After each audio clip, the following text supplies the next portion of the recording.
It is truly wonderful to see such an enthusiastic audience, especially for a book that focuses on something so important and empowering, spoken English.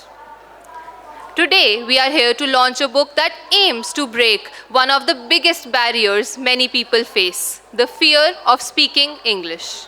This book is designed especially for Hindi-speaking readers who want to speak English confidently, comfortably, and correctly. Before we move ahead, I would like to briefly introduce the force behind this publication. Invincible Publishers is one of India's leading and fastest growing publishing platforms, especially known for its strong presence in UGC, academic, and competitive exam books. Ranked among the top publishers in the country, Invincible is committed to producing content that is authentic, learner-centric, and future-ready. With hundreds of successful titles published in India and internationally, Invincible continues to empower educators, authors, and students. Mr. Sagar Sethia, founder and CEO of Invincible Publishers, is known for building a platform where quality, innovation, and emerging voices come together. His passion for education and meaningful publishing has helped Invincible become a trusted name among authors and readers nationwide. Under his leadership, the company has consistently focused on impact-driven books that truly add value.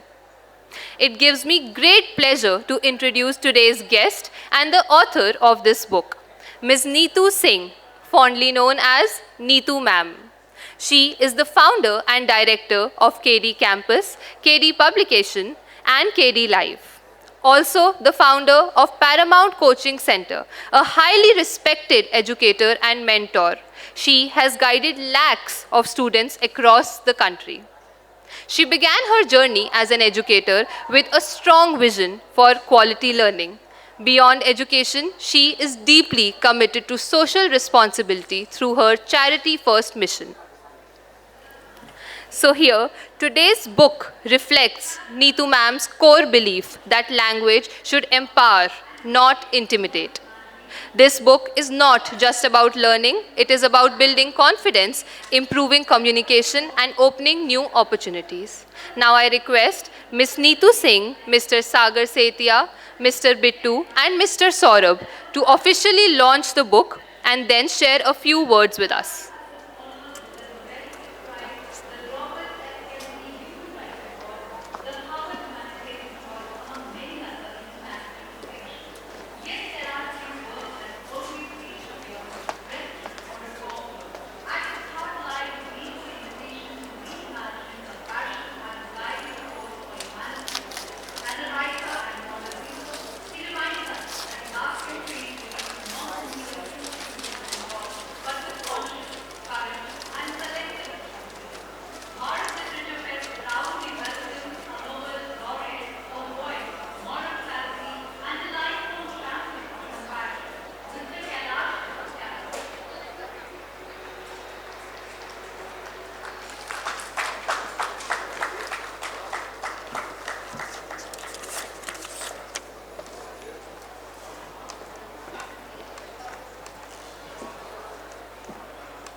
Hello. Hello. Thank you, ma'am. We'd like to hear your thoughts first before we move ahead with the session. That is okay. Hello, everyone. You know very well, as far as English is concerned, you need to know all the structures of English. And यहाँ पे बहुत सारे ऐसे भी लोग होंगे जिनकी English बहुत poor होगी. And they are from Hindi medium background. I can understand your problem. The only reason I wrote this book was because I knew very well, जब आप कहीं से भी पढ़ते हो, you just do the rote learning. आप सिर्फ और सिर्फ रट्टा मारते हो. There are many books in the market on the same thing, on the same subject, and जिसको कहते हैं ना, आप एक क्लिक बेट की तरह उनके जो कवर पेज होते हैं वो होते हैं कि आप बस अट्रैक्टेड हो जाओ कि ये बुक हम पढ़ लें और हमें इंग्लिश बोलना आ जाए. Remember one thing, all the books can teach you is how to speak in English, but for that you need to practice also. इस किताब में मैंने पूरी कोशिश की है कि मैं ऐसे सेंटेंसेस के स्ट्रक्चर से शुरू करूं जहां से आपको शुरू करना चाहिए, और बीच बीच में जो चीज़ें ज़रूरी पढ़ती जाए आपको वो नेक्स्ट चैप्टर में आता जाए. ये किताब in fact I have not launch as a book. ये पूरा कंप्लीट स्टडी मटेरियल है of one of my courses on spoken English. तो जो मैं पढ़ाती हूँ और जिस तरह से बच्चे क्वेश्चंस पूछते हैं, व्हेन आई रियलाइज अच्छा ये ऐसा प्रॉब्लम है कि ये प्रोनाउन में भी अटक रहा है बच्चा, या अगर आप हाउस वाइफ को देखो तो बहुत सारी चीज़ें का वर्णन करना चाहती है, but they can not do that because they lack the knowledge of adjective, जो एडजेक्टिव्स यूज़ करना चाहिए उन्हें. तो मैं स्लोली एंड स्टेडली उन सभी वर्ड्स को और उन सभी सेंटेंस फॉर्मेशन को मैं ऐड करते गई, just to give you the complete structures of sentences that you need when you speak in English. तो मैं ये स्पोकन की किताब जब मैं अपने बैच को आगे पढ़ा ही रही थी, and I was in the middle of a batch, तो उसी समय हमारी मुलाकात हुई इनविंसिबल के सीईओ से. एंड देन आई रियलाइज कि चलो ठीक है, one of the books can come under some other publication, क्योंकि मेरा भी अपना पब्लिकेशन है. एंड मुझे जहाँ तक रियलाइज़ हुआ कि इनकी टीम कंसिस्टेंट तरीके से हमारे साथ जुटी रही. Sometimes I am very busy in the class, sometimes in some other things, और बहुत ही पेशेंटली मुझे लगता है रेविका मैम अराउंड 1 ईयर तक वो मुझे पुश करती रही, और कभी कभी मैं फ़ोन भी अवॉइड करती थी because I was not free. लेकिन ये जो टीम वर्क होता है, बस इसी को टीम वर्क कहते हैं. Sometimes we authors are lazy, busy in some other work, busy in our classes. अगर खासकर टीचर्स ऑथर हो तो thanks, special thanks to invincible and the team, the CEO and Revika ma'am. हम लोगों ने ये कर दिखाया है, and very soon we will be launching other books also. जहाँ तक टीचर का ऑथर बनने का सवाल है, मैं आपको बता दूँ एक चीज़ बहुत ही फ्रैंकली, जब टीचर किताब लिखता है वो हमेशा लिखता है from the point of view of the students, कि स्टूडेंट्स क्या समझ रहे हैं और उनको क्या समझ में नहीं आ रहा है, और क्या एडिशनल स्टूडेंट्स चाहता है, और हम किस चीज़ को कहाँ पे रखें कि स्टूडेंट्स उसको पढ़ के समझ के फिर आगे बढ़े. तो as a teacher I have written this book. I wrote this book as a teacher. So please go through the book. मुझे लगता है आपको पसंद आएगा. और जिनके भी इंग्लिश कमज़ोर है, जो जाके डिक्शनरी पढ़ते हैं and they read books related to competitive exams, आप अगर स्पोकन करना चाहते हैं, you don't need any book of competitive exams, you just need the spoken book. Thank you so much.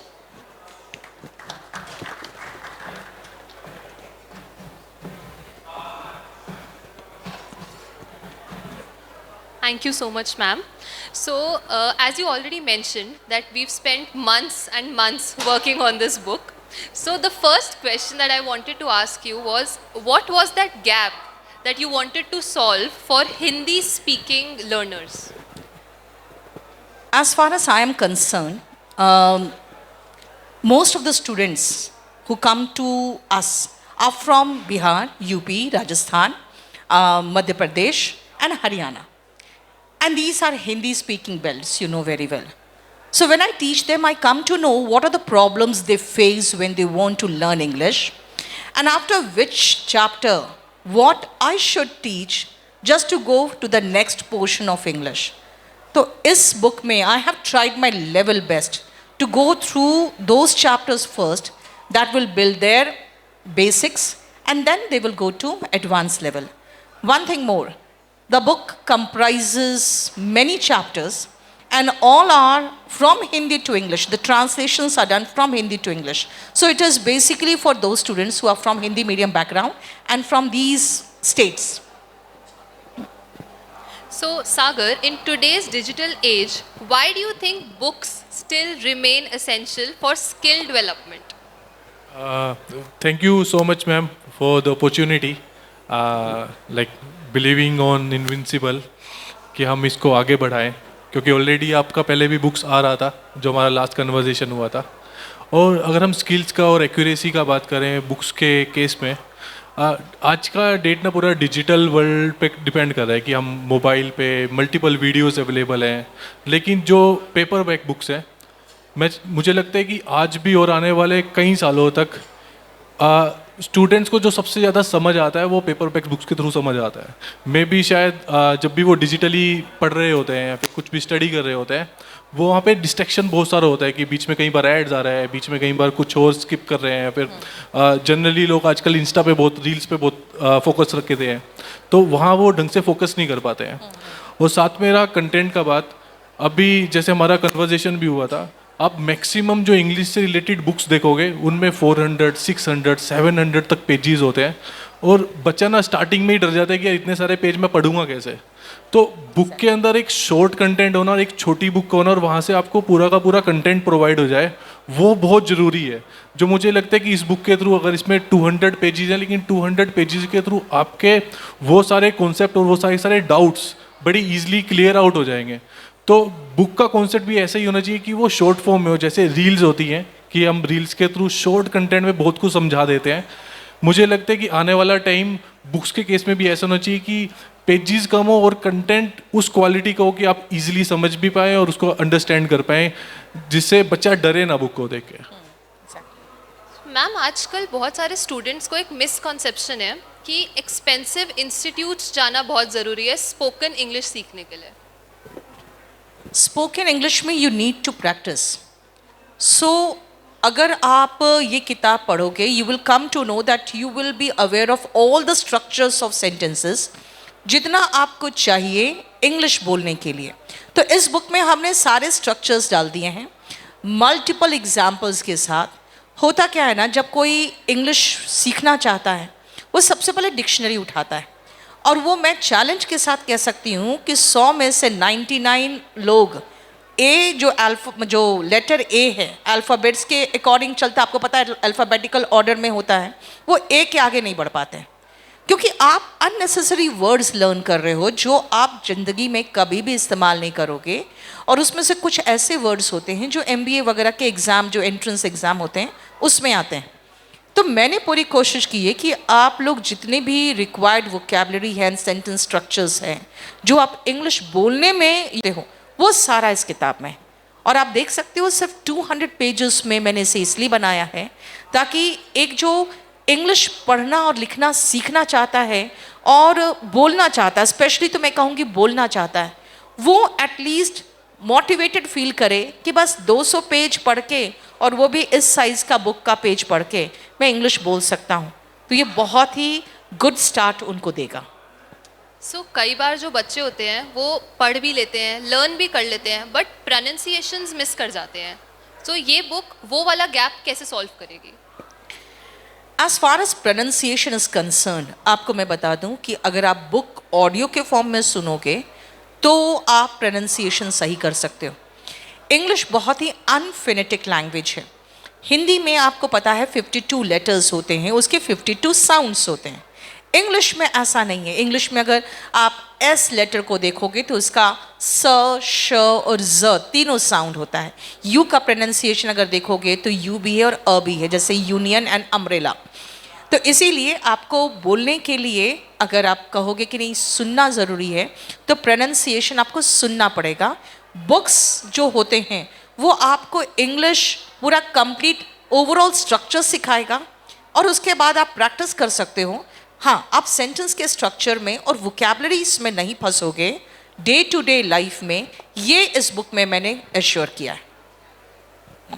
Since ma'am said कि books जिस तरह पढ़ते हैं वैसे सुनना भी नेसेसरी है, ऐसे कौन से स्टेप्स हैं या ऐसे कौन से एफर्ट्स हम अपनी साइड से डाल सकते हैं कि स्टूडेंट्स तक मैम की बुक और पहुंचे और इम्पैक्ट हो? बेसिकली जैसे ऑडिबल है, ऑडिबल पे हमारा बुक्स ऑलरेडी आता ही है, या फिर और भी बहुत सारे प्लेटफॉर्म्स है जैसे कुकू FM रहा है, या फिर और मल्टीपल प्लेटफॉर्म्स है जहाँ पे ऑडियो बुक्स अवेलेबल रहती हैं। अब भी हमारे थ्रू मल्टीपल बुक्स, चाहे टीचिंग से रिलेटेड हो चाहे वो SSC से रिलेटेड हो, हमने सभी को ऑडिबल प्लेटफॉर्म के ऊपर अवेलेबल किया है।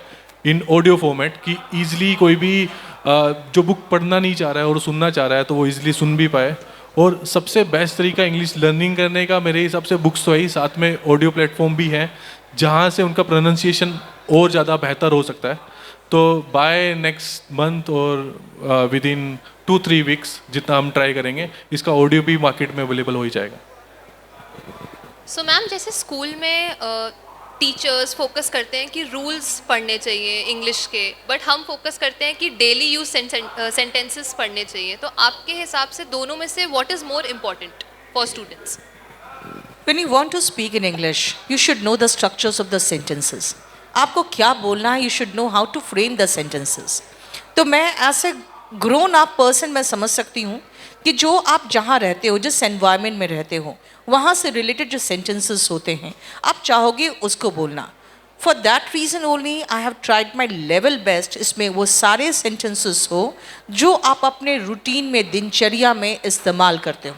तो इसीलिए ये जो बुक है, ये स्कूल के जो अगर स्टूडेंट्स पढ़ेंगे तो उनका ग्रामर बहुत अच्छा हो जाएगा। मैं आपको एक रीज़न बताती हूँ।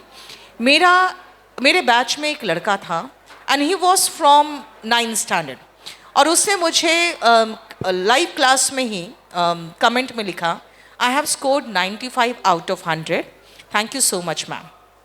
मैंने उसको जवाब दिया कि गुड, अपने फ्रेंड्स को भी बताना that you have studied from me. कहता है मैं नहीं बताऊंगा क्योंकि मैं कंपटीशन नहीं बढ़ाना चाहता। तो ये जो बुक है, जो हमारी बुक्स होती है, ये बच्चों को बहुत ही बेसिक चीज़ें सिखा देते हैं। और आपको बता दें 10th तक का जो ग्रामर है वो ये स्पोकन बुक से ही कवर्ड है। तो बच्चे अगर खाली स्पोकन भी अपना सही कर ले तो मुझे लगता है वो इंग्लिश में बहुत अच्छे मार्क्स स्कोर कर सकते हैं। जैसे मुझे पता भी लगा था कि अगर हमें इस बुक को बनाने में 1 साल लगा है तो आप शायद लाइव क्लासेस लेते थे, उसी में से फिर कंटेंट निकलता था और उसको हम कन्वर्ट करते थे बुक की फॉर्म में। तो जैसे अभी आप ऑडियो का बात कर रहे थे, मेरे हिसाब से मैम का पूरा सीरीज़ इस बुक से रिलेटेड ऑलरेडी अवेलेबल होगा। अगर नहीं होगा तो मैं चाहूँगा कि आप उससे रिलेटेड एक पूरा सीरीज़ क्रिएट करें जहाँ से बच्चे को थोड़ा इजीली बुक भी अंडरस्टैंड हो जाए और उसके डाउट जितने भी हो वो भी बड़ी इजीली क्लियर आउट हो जाए। ये अभी ऑलरेडी हमारा बैच चल रहा है और वो बस एंड हुआ है, लेकिन रविका मैम की तरफ से इतना प्रेशर आया था तो मैंने इनको यही समझाया था कि मैम मैं क्लास में पढ़ाती हूँ, और फिर क्योंकि मेरा पहले एक स्पोकन का बुक ऑलरेडी आ चुका था हमारे पब्लिकेशन से, तो मैंने कहा था मैं बिल्कुल न्यू कंटेंट्स बना रही हूँ आपके बुक के लिए, ताकि मेरा जो बुक में कंटेंट्स है वो यहाँ रिपीट ना हो। तो मेरा बैच जैसे जैसे आगे बढ़ रहा है मैं आपके बुक का कंटेंट्स तैयार कर रही हूँ। तो पहले इनकी बात हुई कि मैम राखी में निकालना है, वो मिस हो गया, दिवाली के लिए वो भी मिस हो गया। तो फिर उसके बाद ये मैंने कहा ऐसा ना हो, दिवाली का होली पहुंच जाए और रिविका मैम बिल्कुल नाराज़ हो जाए। तो फिर मैंने अभी जो छुट्टियां वगैरह हुई थी उसमें फिर इनका मैंने बुक को जल्दी जल्दी फाइनल किया। तो ये लेटेस्ट बैच हमारा है केडी लाइव में और उसी का पूरा कंप्लीट कॉन्टेंट्स है इसमें। तो मैं बिल्कुल पूरा ही कंप्लीट बुक देखा जाए तो एक एक लाइन, एक एक एग्जाम्पल क्लास में मैंने पढ़ाया भी है, वो आपको केडी लाइव में मिल जाएगा। इसका कंप्लीट जो पढ़ाने का जो बैच है, मेरा स्पोकन का बैच जो न्यू बैच है उसमें मिल जाएगा। तो आपको लगता है कि ये बिगिनर फ्रेंडली है या फिर अगर किसी को एडवांस लेवल पे है कोई या फिर इंटरमीडिएट लेवल पे है, तो आपको क्या लगता है कि किस स्टूडेंट को ये ज़्यादा अच्छे से टारगेट करता है बुक? ये बिगनर्स लेवल को बहुत अच्छा टारगेट करेगा, लेकिन मैं आपको एक बात बताती हूँ sir, just for the beginners level you need a book और someone's help. Otherwise, once you come to know how to write sentences and how to frame sentences and the required vocabularies, उसके बाद you can read anything and improve yourself. तो कई बार ऐसा होता है, हम लोग कहते हैं बिगनर्स लेवल है, इंटरमीडिएट है, एडवांस लेवल है। There is nothing called intermediate and advance level. Intermediate advance level में वो खुद अपने आप को सही कर लेंगे। हाँ, इंटरमीडिएट एंड एडवांस लेवल में हम लोग कुछ ऐसे चैप्टर्स जैसे कॉजिटिव वर्ब हो गया, पार्टिसिपल हो गया, कोलोकेशन हो गया, वो सब के चैप्टर्स ऐड करते जाते हैं, बस वही होता है। Otherwise, once you come to know all the structures and the vocabularies, you don't need anyone's help. You can go and read short stories, novels जो मैं बच्चों को सजेस्ट करती हूँ, बहुत अच्छे नॉवेल्स भी है जिसमें वो अपने पर्सनल एंड प्रोफेशनल लाइफ को अच्छा बना सकते हैं, तो हम फिर उनको रेफ़र करने लगते हैं वो सब चीज़ें। तो वो तो the sky is the limit. अब तो शशि थरूर तो नहीं बन जाएंगे अभी तुरंत वो, लेकिन at least they should know how to speak and express themselves in English, and that is sufficiently given in this book.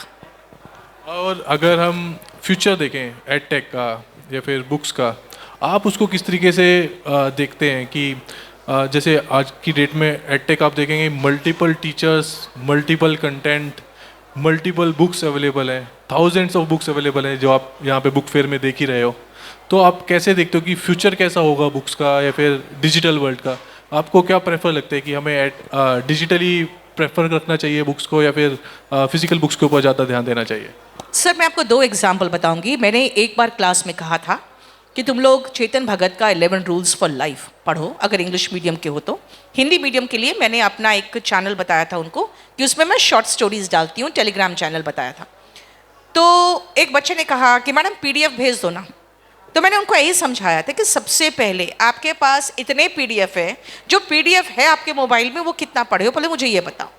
और फिर मैंने कहा तुम अपना खोल के दिखाओ स्क्रीन टाइम, और उसमें ज़्यादा टाइम तुमने इंस्टाग्राम स्क्रॉल किया होगा, तो मुझे याद करके बताओ कल तुमने कितने घंटे स्क्रॉल किया और उसमें क्या क्या रील तुमने देखा। तो लोगों का जो अटेंशन स्पैन है वो इतना शॉर्ट हो गया है। और आपको मैं बताऊं, इसके कारण जो हमारे जो युवा है उनकी अंडरस्टैंडिंग भी एक तरह का एक इश्यू हो गया, क्योंकि उनको पता है कि टीचर से हम ऑनलाइन पढ़ रहे हैं तो नहीं समझ में आएगा तो फिर से देख लेंगे, जबकि ऑफलाइन में वो बिल्कुल अटेंटिव रहते हैं कि अगर ये मिस हुआ तो ख़त्म। तो इसलिए उनका अटेंशन स्पैन भी कम होता जा रहा है और ख़त्म होता जा रहा है। मैं मानती हूँ कि अगर आपकी रीडिंग करनी है, आपको go and by a book खरीदते हो, उसमें कुछ पैसे खर्च करते हो, तो आपको समझ में आता है कि ये बुक मुझे कंप्लीट करना है। सबसे पहली बात, जो मुफ्त का PDF होता है उससे कुछ नहीं होने वाला। सेकेंडली, एक और आपको एग्जाम्पल मैं देना चाहती हूँ, ये तो मैंने आपको बता दिया। सेकेंड एग्जाम्पल है, एक शार्क टैंक में अभी हाल में आया था जिसने अपना पूरा कंप्लीट, उन्होंने एरोमा थेरेपी में कहा कि मैं डॉक्टर हूँ, और उसकी बहुत बुरी फजीहत हुई, लेकिन आपको बताएं कि उसका जो टर्नओवर था वो सालाना 5 करोड़ का था। अब आप समझ सकते हैं कि ऐसे लोग जो बिल्कुल फर्जी बातें करके और कंप्लीटली लोगों को भटका रहे हैं और बहका रहे हैं। तो बहुत सारे ऐसे जगह है जहाँ पे कहेंगे 45 दिन में फराटेदार अंग्रेजी बोलना सीखिए। नहीं हो सकता सर, बिकॉज हम लोग अगर इंग्लिश मीडियम में इतने साल झक मारे हैं तो ऐसा नहीं है कि आप तुरंत कर लोगे। लेकिन हाँ, कुछ चीज़ों को कहते हैं कि निचोड़ के परोस देना, कि तुम्हें ये बहुत बढ़िया से हेल्प कर देगा, and you will come to know about all the structures. कहीं पर भी आप किसी स्ट्रक्चर में अटकते हो तो आप बुक खोल के देख लो। तो ये बस हम हेल्प कर सकते हैं। और जानते हैं क्या है, बहुत डिसिप्लिन लाइफ जो होती है वो बहुत बोरिंग होती है। मोटिवेशन बिल्कुल हवा भरता है, तो आजकल वो हवा जो भरना है वही चल रहा है। मोटिवेशन ज़्यादा चल रहा है, डिसिप्लिन कम चल रहा है। डिसिप्लिन तरीके से जितने उसमें चैप्टर्स दिए गए हैं प्रॉपर पढ़ के अगर 1 से 1.5 महीने में कंप्लीट कर ले कोई भी, चाहे वो एल्डरली पर्सन हो, युवा हो, कोई बिजनेसमैन हो, कोई हाउसवाइफ हो या बच्चा हो, उनका बेसिक्स बहुत बढ़िया हो जाएगा। He will come to know about the structures. और ये एंटायरली स्पोकन इंग्लिश में फोकस है, इसीलिए मैंने इसमें अननेसेसरी वर्ड्स ऐड नहीं किए हैं जो सिर्फ आपके एग्जाम्स में आते हैं। और अभी अगर जैसे बाकी का बुक्स देखते हैं, कोई भी एक बिगनर है जिसे इंग्लिश का ABCD भी नहीं आता है, तो कुछ लोग कहते हैं कि आप टेंसेस से शुरू करिए, कुछ लोग कहते हैं आप यहाँ से शुरू करिए। तो आपको क्या लगता है कि एक जो बिल्कुल लोअर लेवल पे है, जो बिल्कुल इंग्लिश को जस्ट स्टार्ट करना चाह रहा है, क्या उसको बुक हेल्प करने वाला है? सर, जब लोग कहते हैं ना 10 से शुरू करिए, और मैंने जब भी 10 से शुरुआत करवाया तो मैंने जो कॉम्पिटिटिव एग्ज़ाम्स है उसमें शुरुआत करवाया 10 से।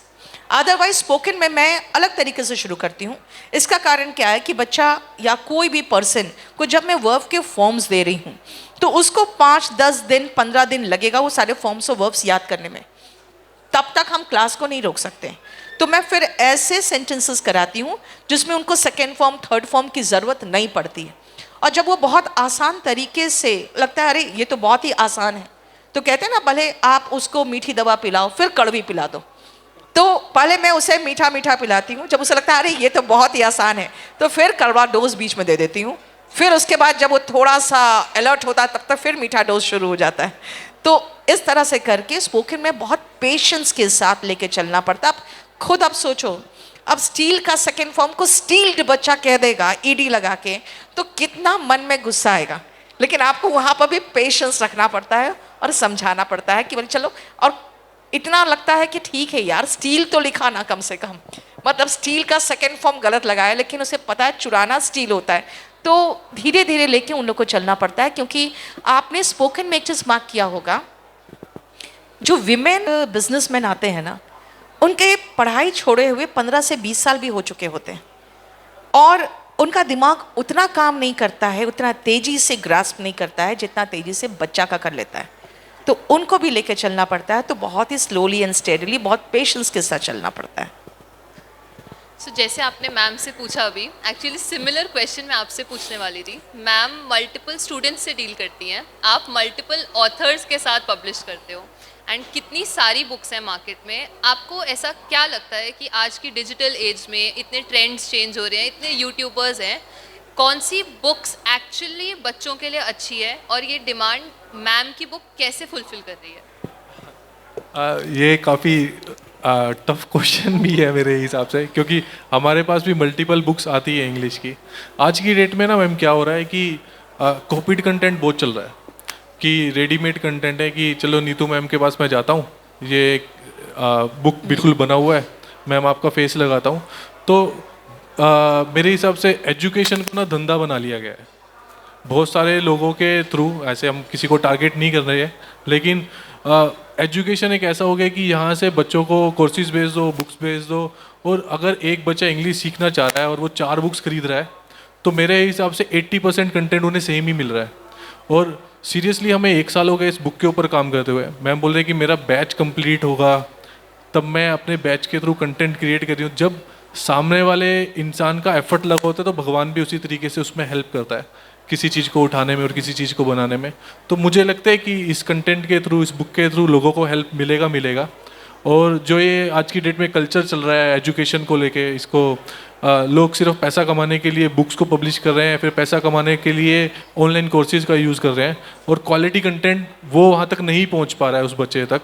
तो वो एक मैसेज उन सभी लोगों तक भी जाना चाहिए जो उस तरीके का बुक्स पब्लिश कर रहे हैं, और मेरे हिसाब से उन टीचर्स को भी जाना चाहिए जो सिर्फ अपने नाम के लिए एक नाम देके किसी भी कंटेंट को मार्केट में पब्लिश कर रहे हैं। सर मैं 1 मिनट में बताना चाहूँगी।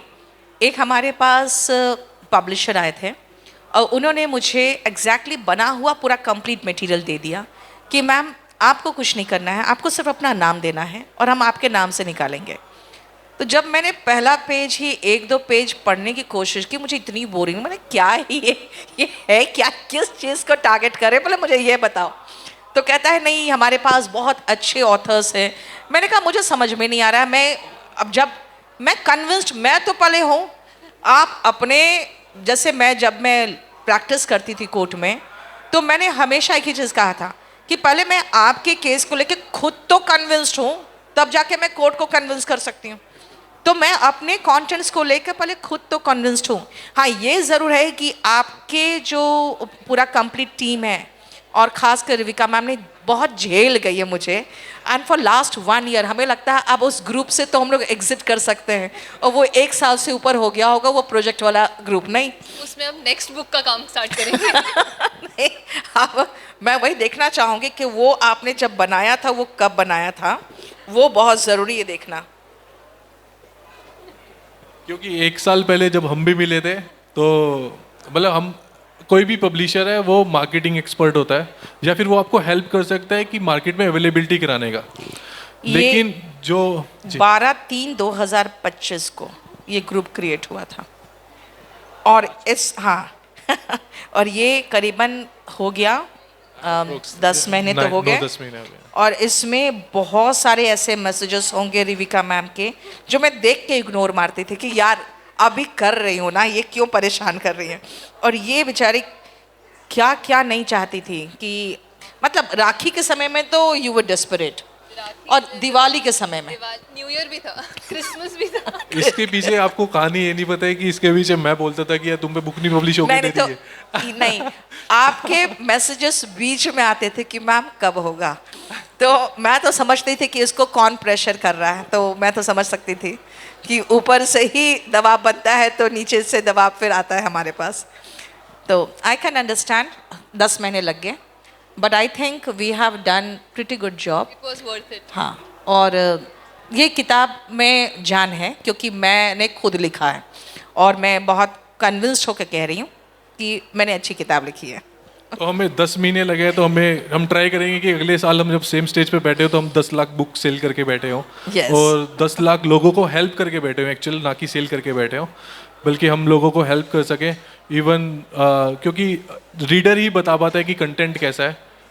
ऑथर को और पब्लिशर को हमेशा लगता है कि उसका कंटेंट बेस्ट है, लेकिन जब हमारे पास रिव्यूज़ आते हैं फिर लोग हमें बताते हैं तो हमें ज़्यादा जेन्युइन तरीके से पता लगता है कि इसके अंदर कमी क्या है, किस चीज़ को हमें दूर करना चाहिए, या फिर ये बेस्ट है, इसमें हमें कुछ करने की ज़रूरत ही नहीं है। कई बार एक और मिसकॉन्सेप्शन होता है कि सिंप्लिसिटी को लैक ऑफ डेप्थ से मिस्टेकन कर लेते हैं कि बुक सिंपल है, ज़्यादा कॉम्प्लिकेटेड वर्ड्स नहीं है तो it is not that useful. Why is that? Ma'am, if you want depth, I can speak on philosophy also. And I will give you very good knowledge on English language, even on certain dramas of Shakespeare. क्योंकि मैंने Macbeth भी पढ़ा है, Julius Caesar भी पढ़ा है, merchant of Venice भी पढ़ा है। नाउ द प्रॉब्लम इज आप किसको सिखा रहे हो? अब आप खुद सोचो कि जो मछली हो, आप उसके सामने गाय का चारा डाल दो और उसको बाहर निकल कर तुम खाओ तो नहीं खा पाएगा। और कई बार ऐसा होता है कि हम लोग जो ये अटेम्प्ट करते हैं ना, just going and speaking fluent English before Hindi speaking people, तो उसमें उनका मोरल और डाउन हो जाता है। दे फील अच्छा ये इतनी अच्छी इंग्लिश बोल रही है, हमें तो कुछ नहीं आता है।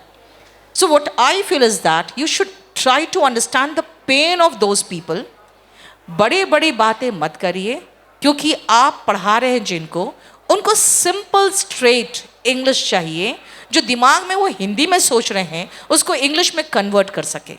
तो बस डेप्थ की बात अगर है तो they can come to my other books, जिसमें कॉम्पिटिटिव एग्जाम्स के रिलेटेड बुक्स है।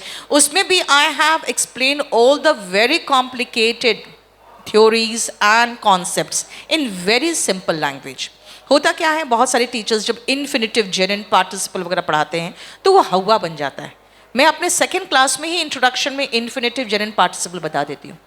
तो अच्छे टीचर का काम है कि बहुत ही कॉम्प्लिकेटेड चीज़ों को सिंप्लीफाई करके बताना। This book is simple for those people who are from Hindi medium background, from Hindi speaking belts. और इसको पढ़ के आप अगर कहोगे कि नहीं हमें बहुत ही शेक्सपियर का नॉलेज हो जाएगा, तो नहीं होगा। I am not targeting those people in this book. Simple, straight for those people who are from Hindi medium background. अगर आपके पास कोई क्वेश्चन है, लाइक कुछ मैम से आप पूछना चाहते हैं related to anything at tech books, तो आप प्लीज़ पूछ सकते हैं। Will give you free copy of a book also.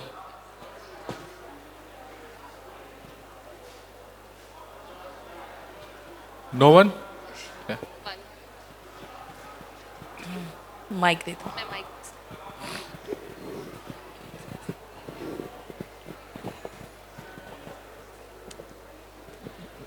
Hello. First of all, thank you so much, ma'am. It's really wonderful to see you in front of my eyes because I have kept on watching you on YouTube and social media. I'm really, truly hard fan of you. Thank you so much. I love watching your all videos, and I have learned so many things by watching your videos. Thank you so Especially, much. welcome, ma'am. Especially Reel. You have started giving some number of information about grammar. So love to learn always. And this is wonderful feeling to see you in front of my eyes. And I have a question for you. What tips should be there for having more fluency? See, as far as you are concerned, you're quite fluent. If you want to go to the depth of vocabularies that you need to use certain idioms and phrases and good vocabularies, then it's better to read certain books, good books and novels. Yes. and you can go through good novels that are available of English writers. What I feel is that you should be able to convey what you want to speak and what is in your heart to the other people without any misunderstanding and misinformation. And I think that you can do very well. So you can just switch over to English language. Throughout the day, speak in English, and you will come to know that there are many vocabularies that we lack. जो हिंदी में तो आता है, लेकिन English में सोचना पड़ता है. Exactly. So slowly and steadily, that will start coming in your mind. So just you need to just speak in English throughout the day. It will improve. मैंने आप लोगों को भी यही कहा. ये बुक आपको सिर्फ बेसिक्स क्लियर करके आपको सेंटेंस के स्ट्रक्चर्स दे देगा and all the required vocabularies that you need to use in your daily language. उसके बाद you will have to read novels, short stories. जैसे शॉर्ट स्टोरीज क्या होता है ना, बहुत जल्दी खत्म हो जाता है इन 20-25 पेजेस में. That you should start first and then you can go to novels. तो बस आप यही करो. Okay. I need to read more and more. More and more and speak more and more. Thank you so much. Really Thank you. wonderful. Thank you. Ma'am एक चीज़ बताइए, Hindi medium वाला पहले हिंदी में सोचता है, फिर उसे इंग्लिश बनाता है, फिर वो बाहर देता है. क्या ये बुक कुछ कर पाएगी इस बारे में? सर, अगर आप हिंदी में सोचते हैं फिर उसको इंग्लिश में ट्रांसलेट करते हैं, ये शुरुआती स्टेज होता है. आफ्टर सम टाइम जब आप जो बोलना चाहोगे, it will automatically come in English. जो आप कह रहे हो वो फर्स्ट स्टेज है. एंड रिमेंबर वन थिंग, वो फर्स्ट स्टेज भी नहीं है, वो सेकंड स्टेज है. क्योंकि फर्स्ट स्टेज में तो इंग्लिश में सोचता है, उसकी इंग्लिश आती ही नहीं है ना. उसके बाद सेकंड स्टेज होता है कि हिंदी में सोचता है और उसको इंग्लिश में ट्रांसलेट करता है. और कभी कभी ऐसा होता है, वो ट्रांसलेशन में टाइम लगता है, तो फिर आप एक्चुअली बेसिकली फिर आप फंसते हो. Right, that is the second stage. मेरा यही कहना है, speak more and more in English. आपको एक बात तो एहसास होता होगा, आपके फ्रेंड्स भी वही है, आपके घर वाले भी वही है, आपका घर भी वही है, आपका मोहल्ला भी वही है. और आप देखते होंगे कि अराउंड 80% सेंटेंसेस आप रोज रिपीट करते हो. परिवार वही, काम वही. मेरा यही कहना है कि जो 80% सेंटेंसेस रोज रिपीट करते हो, बस वही इंग्लिश में बोलना शुरू करिए ना. और यही चीज़ जो रेपिटेशन है, हमेशा याद रखिएगा. जो बहुत अच्छे राइटर्स है, बहुत अच्छे कवि या अच्छे संगीतकार है, सर उन्होंने पहली बार में वो संगीत नहीं बना लिया. उसने कितने पेजेस घिसे हैं और कितने फाड़े हैं वो आपने नहीं देखा. आपने वो फाइनल जो देखा, उन्होंने कहा वाह क्या गाना है. तो मेरा कहना है कि आप रेगुलर बेसिस पे वही 80% सेंटेंसेस इंग्लिश में रिपीट करिए एंड यू विल फाइंड कि कुछ ऐसे वोकैबुलरी है जो जुबान पे आ रहा है, निकल नहीं रहा है, दिमाग में आ रहा है, निकल नहीं रहा है. Those vocabularies will start coming automatically to you. You don't need to again remember कि हाँ क्या बोलना चाह रहा था. Practice makes a man perfect. That's it. Thank you.